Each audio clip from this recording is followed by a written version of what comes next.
Hello and welcome to an episode of HouseCast. This is an inside look at Housemarque, the people within, the games, our arcade sense of mind, and everything in between. Today with us we have the game director of Returnal, also other games, Harry Krueger. How's it going?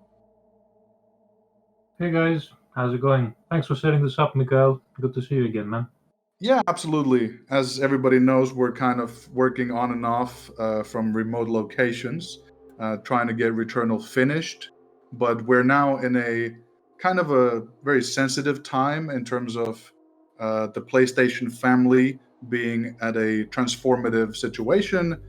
The PS5 is out, and a lot of you are getting really cool games in your hands and beautiful graphics. Harry, how do you feel about this new generation of PlayStation yourself? As always, it's pretty exciting, man.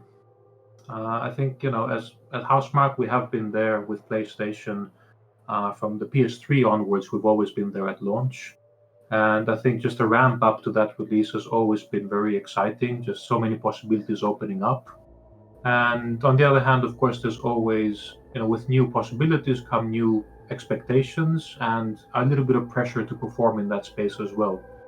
But I Yeah. feel like with Returnal, we do have something special in our hands. So I'm really, really excited to see how the launch of the new platform is going to go and how we will be there to accompany that. So with HouseMark History, if we kind of go back a little bit, Super Stardust HD was an early PS3 game.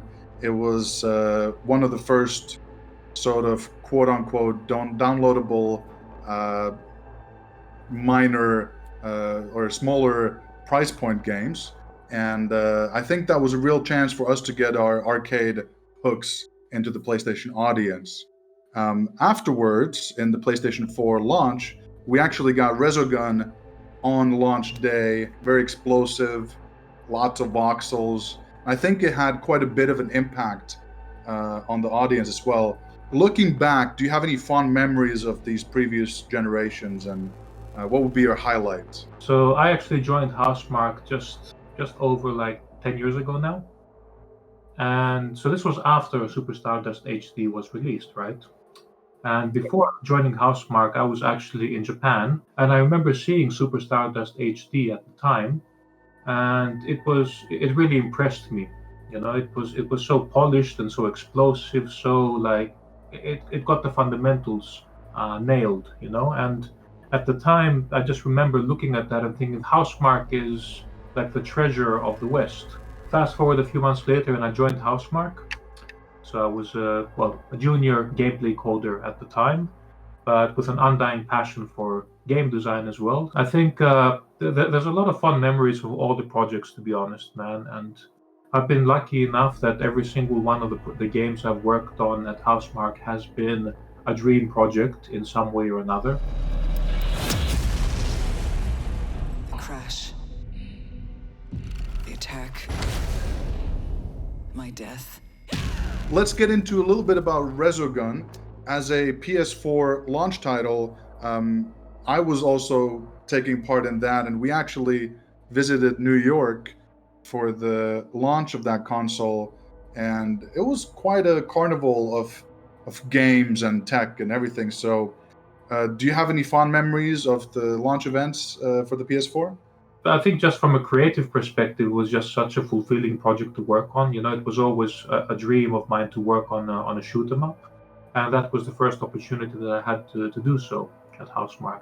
So I was the lead coder on that project, but I did contribute to the design, I guess, and the overall structure of the game quite a bit. For me, the PlayStation 4 New York release event was quite special because we were showing off the game to basically every journalist that we got booked for a meeting, and a lot of people were seeing like this kind of gem within the game, and they were really excited about it.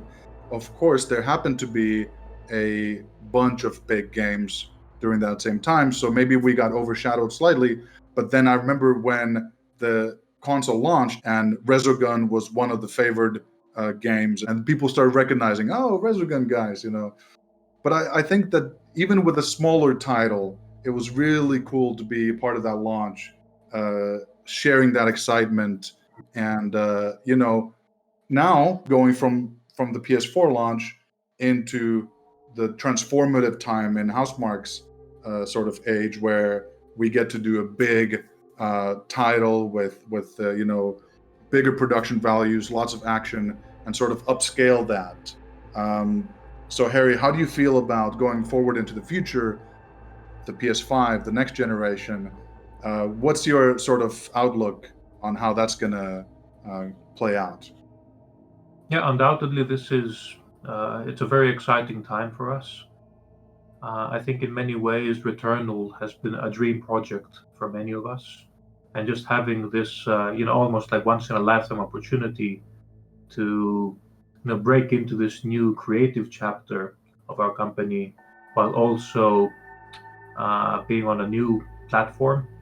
It's a really rare opportunity, man. I'm super excited to see how things go, once the game is out, to be honest. So it's a pretty bold endeavor for us, lots of ambition, lots of crazy ideas, that I never thought we'd put into a game. And yeah, just really exciting overall. Yeah, I really like the early impressions that this is a clear sort of a progression of the Housemarque identity and types of games that we do.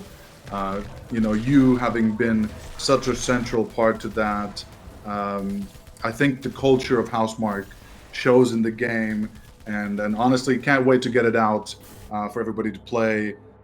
Hopefully, we'll have some more news on that, but we'll leave it to another episode. But I'd like to thank you, Harry, for being a part of this, and we'll be doing more Housecasts on the journey to Returnal. So until then, thank you, Harry. We'll see you next time. Thanks, Miguel.